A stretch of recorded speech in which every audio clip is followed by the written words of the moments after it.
Hi, Martin here from Profound Coaching, and thanks for tuning in again. Today I would like to focus on beliefs, because I think beliefs are very strong. Beliefs influence our action in a very strong way, and I don't think that most of us realize how important the beliefs are. I quite often say to my clients, life is everything you believe it is. And they say, what do you mean?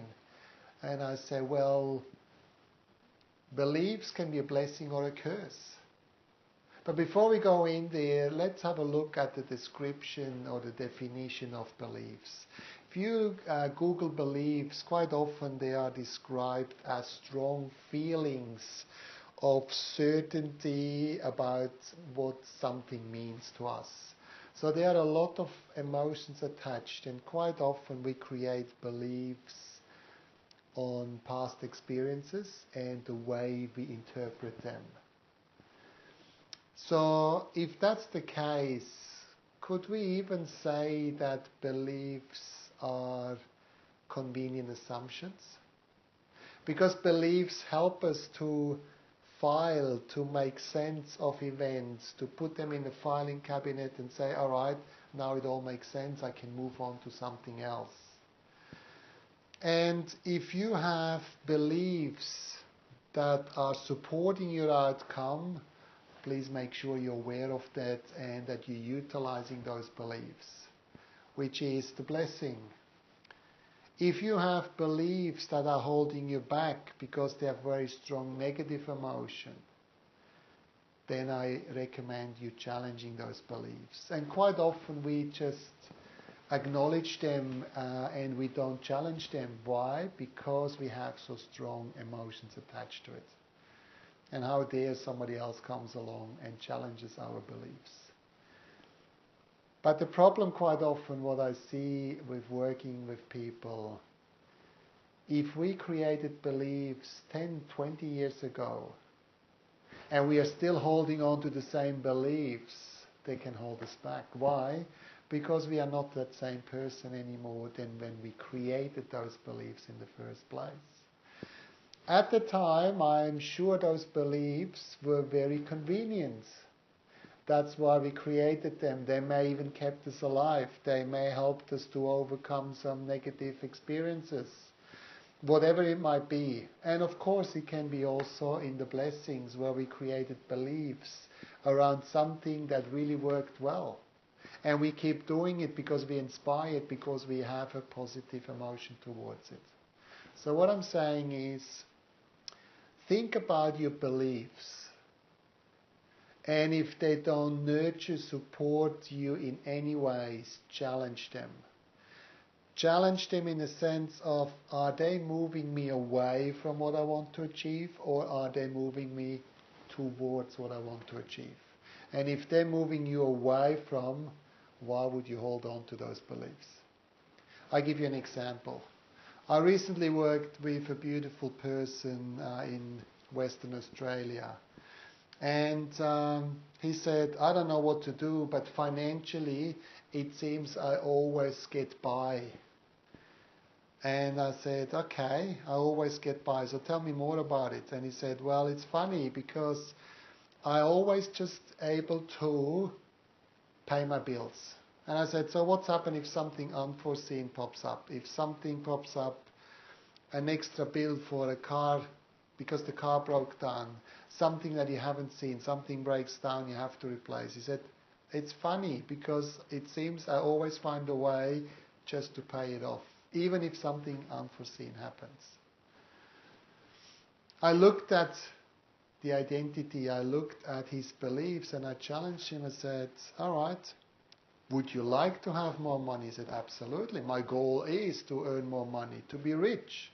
I said, beautiful. And I said, so tell me about your beliefs. What do you believe money is? And he said, well, I believe money is the root of all evil. And I said, wow, do you think that helps you to earn more money and actually save some money?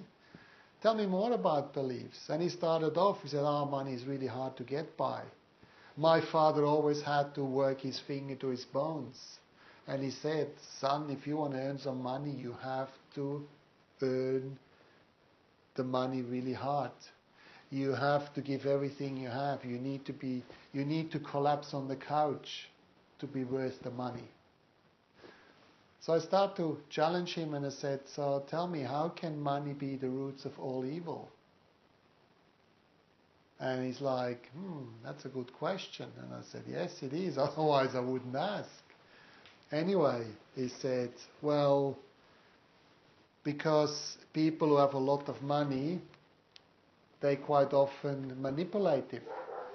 And I said, so is that based on the money or on the people?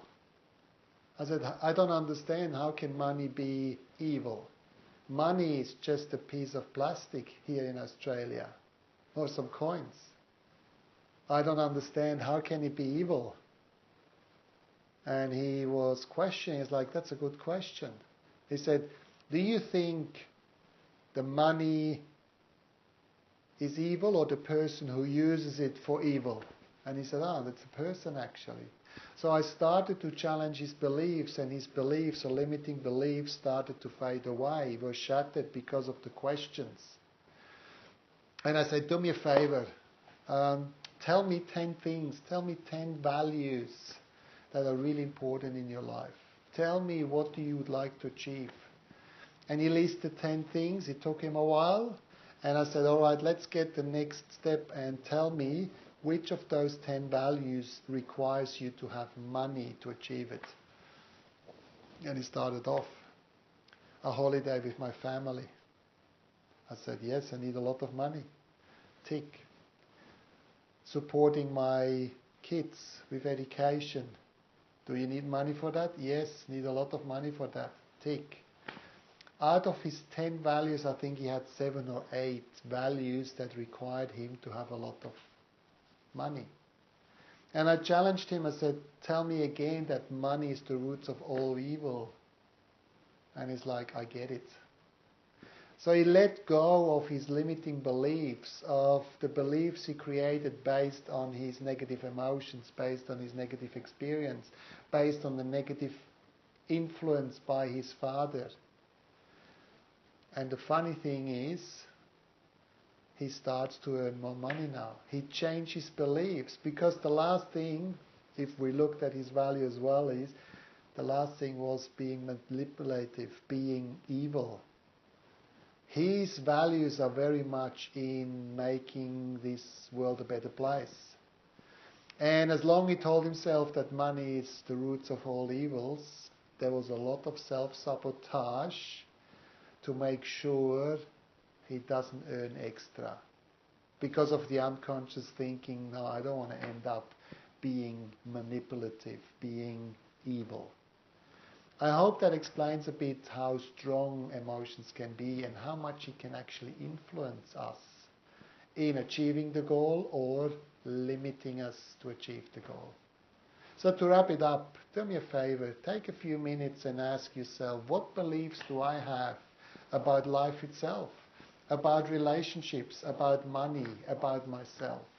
Make some notes and challenge yourself wherever you think, oh, that's not a really good belief to have. I don't think that belief helps me to move towards my goal. Challenge them and create new beliefs.